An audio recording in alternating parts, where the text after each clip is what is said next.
Hayigsoon maayong adlaw o maayong gabi. Another day and great opportunity again to share the word of the Lord sa imuha karon. And gusto ti ka encourage pinaagi sa pulong sa Ginoo. No, pinaagi sa iyahang kanang pulong.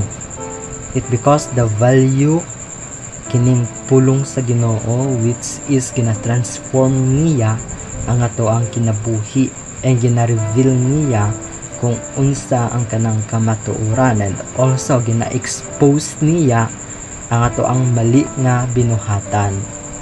And ana gani ang pulong sa Ginoo nga makita sa Psalms chapter 103 verse 4. Giluwas ako niya gikan sa lubnganan o gipanalanginan ako sa iyang gugma o kaluoy.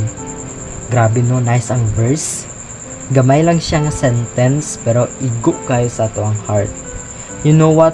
Kung atong sabton ang kining verse, nasi ka ng deeper understanding in our life, no? Sa tag sa nato nga kinabuhi, natay ka ng kanya-kanya no nga kanang understanding sa kining sentence.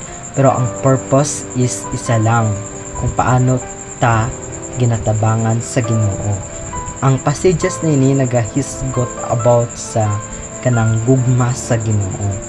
No? In verse 4, gina-emphasize niya, giluwas ako niya gikan sa lubnganan o gipanalanginan ako sa iyang gugma o kaluoy. It means this verse wala niya gina-define or literal ang about sa kanang lubnganan jud, no? Literal nga lubnganan. Gina-emphasize niya ang about sa ato ang kanang mga dark season sa kinabuhi. In this verse, gina-describe niya kung paano ta gina-rescue sa Ginoo no gikan sa ato ang dark season paadto sa kanang light season sa atong kinabuhi.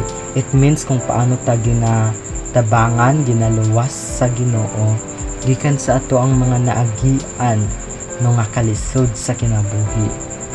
We know nga sa atong kinabuhi naka-experience taw ka ng darkness, no? And kato nga darkness very lisod kayo to sa ato ang kinabuhi na ma-overcome to. But through the power of God and through the help of God, no, kaya ta niya ma-rescue no ang kanang hopeless nga anaa sa ato ang hunahuna sa atong kinabuhi, kinahimo niya og kanang hopeful and also ang kanang imposible sa atong kinabuhi, no, ginahimo niya og kanang posible. This verse gina-emphasize niya kung paano ta gina-love, gitabangan, gina-rescue sa Ginoo. Wala siya ka-focus no sa imuhang kanang mga failure. Wala siya ga-focus sa imuhang kanang bad situations, no. Wala siya ga-focus sa imuhang mistakes, but gina-focus niya kung paano kaniya gina-lift up, kung paano kaniya ginatabangan, and gina-base niya kung paano ka mag-obey ug mag-abide sa iyaha.